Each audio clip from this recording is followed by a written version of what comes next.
I'm the first one to do that. I bet you never knew that. Back like a tailbone. Who you got the tail on? If it ain't about me, about whole D, about face. If you ain't on higher, learn it. The soda in the pot and the fire, burn it. This shit is so dope. You might wanna be my guest. This shit is so dope. You might wanna be my. You know, I just came into like an epiphany thought. And you know how when you just do things and you work, or when you're just, you know, doing like things in your career, you just have like this thought and you're like, man, how far have I gotten? I'm saying that because I used to review things on MySpace and Facebook. Not video reviews, but I used to review things and I just write down, like spend hours just writing down things. And I would like get like 1 like at best. But I didn't stop. I knew people was reading it. I knew people was reading that shit.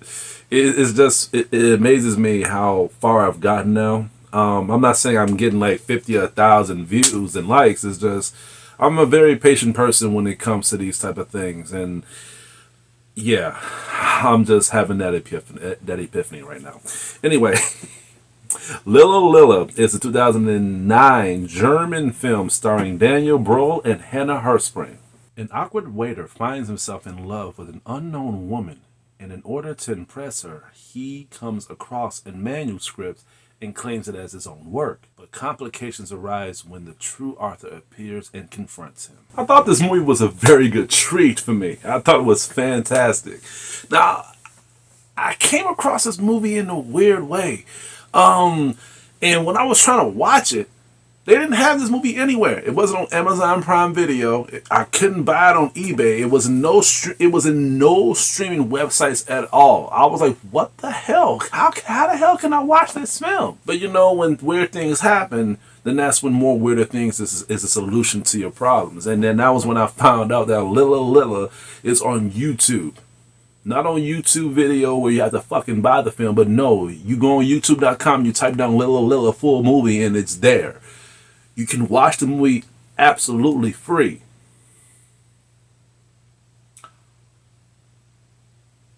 Watch this film after you watch this review. This movie is worth your time. This movie is worth the views. And above all, this movie is an Oscar-worthy film. It's based on an author's book. It's based off a novel itself. The movie starts off pretty quickly as we get introduced to David's character. And I'm going to have to say, Daniel Brühl as David, he did a fantastic job. His character was believable. He pulled me in to the point where I did feel his sympathy. I really did feel like his emotions was drawn into his job. And then when he meets the girl that he falls in love with, I was really pulled into his character, especially when he tries to find ways to persuade her to like him and stuff like that. And he keeps getting pushed away and keeps getting swept under the rug and stuff. But one thing I would say though, when it comes to good acting and good performances, I wish they would have fleshed out his character so I could believe it more.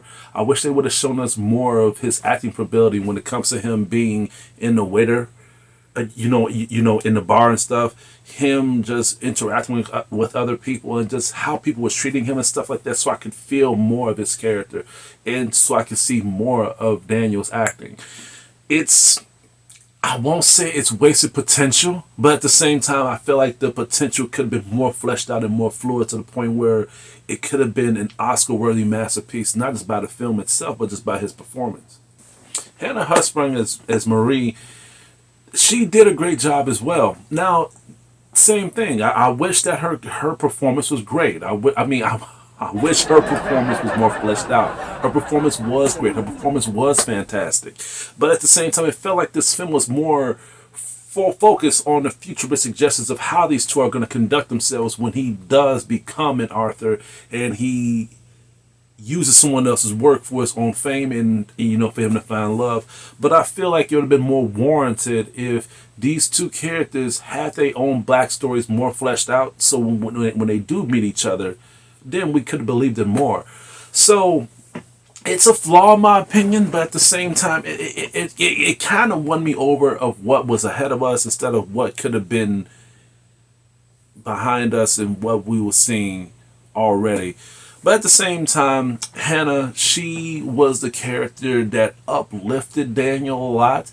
She was the character that would give him that motivation whenever he would doubt himself and stuff like that, especially when there were parts where he would read the manuscript and read certain chapters of his so-called book towards the audiences that was big fans, and he would stumble on his words because he does not speak English, and the whole book is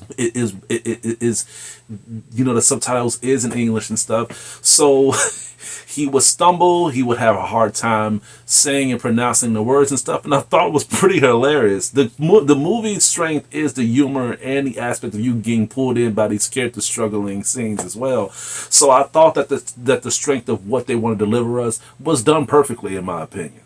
The pacing of what David had to go through to make Marie like him, I'm gonna have to say, was a gambling game. And the reason I'm saying that is because it made me question what he had done in the past, which is why I keep saying this is a flaw, because if he has done this just so this girl can like him, I wonder what else he has done in the past so he can win other people's thoughts over.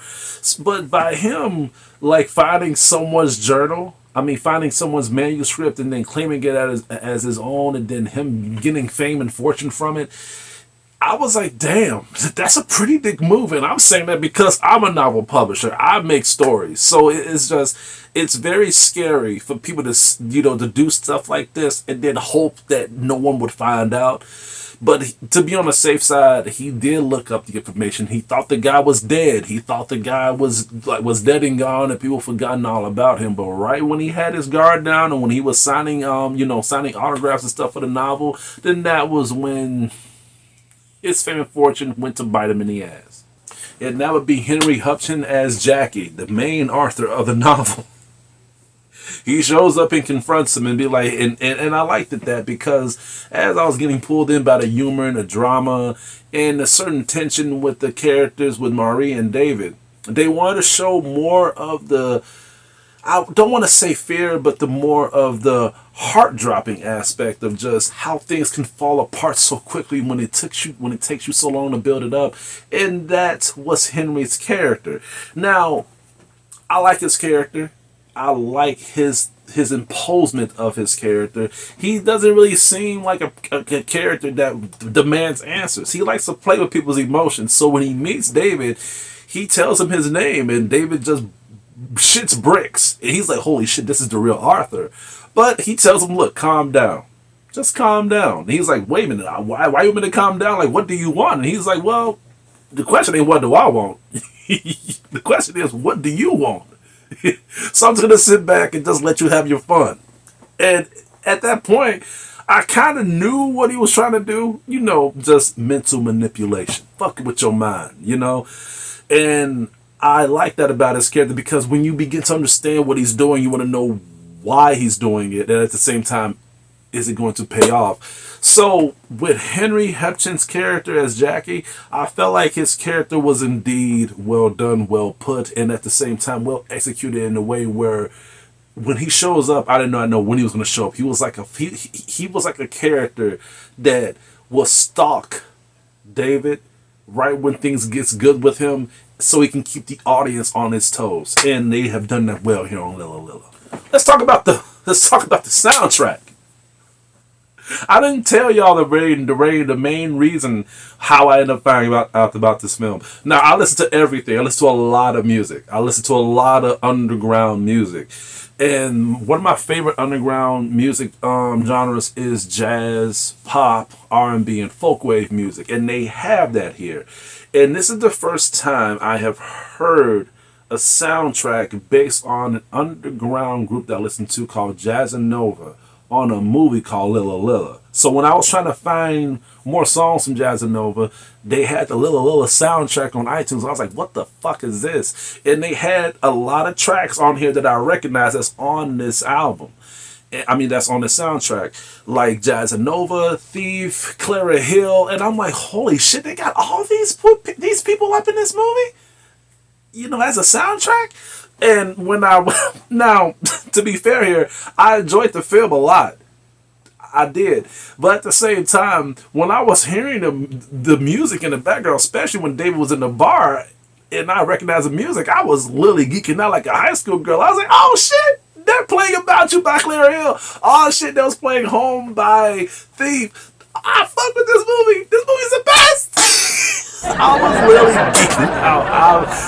This, hey, whoever made this film, I know y'all fuck with Jazz and Nova. I know y'all do. And I fuck with you too. Overall, this is a movie that has a mixture of elements in this love story. It has very good elemental scenes when it comes to comedy, drama, a lot of good suspense, and some signs of depression. Anyone that watches this film will let you know to not pass this movie up. I'm going to have to give Lila an A. I'm a lucky son of a bitch to catch this film. This film, I feel like this is going to be a film that's going to play a place in my heart. I love low-key films like this, especially when they have certain things that I can relate to, not just by the acting, but just music. And that's like the major strength of this film, in my opinion. That's like my guilty pleasure. It's not the acting, it's not the story, it's the music. And I play most of their songs a lot, but the way how they added these tracks to their scenes, it made me look at these songs in a whole different way. And I'm like, holy fuck, that's nice. I like that a lot.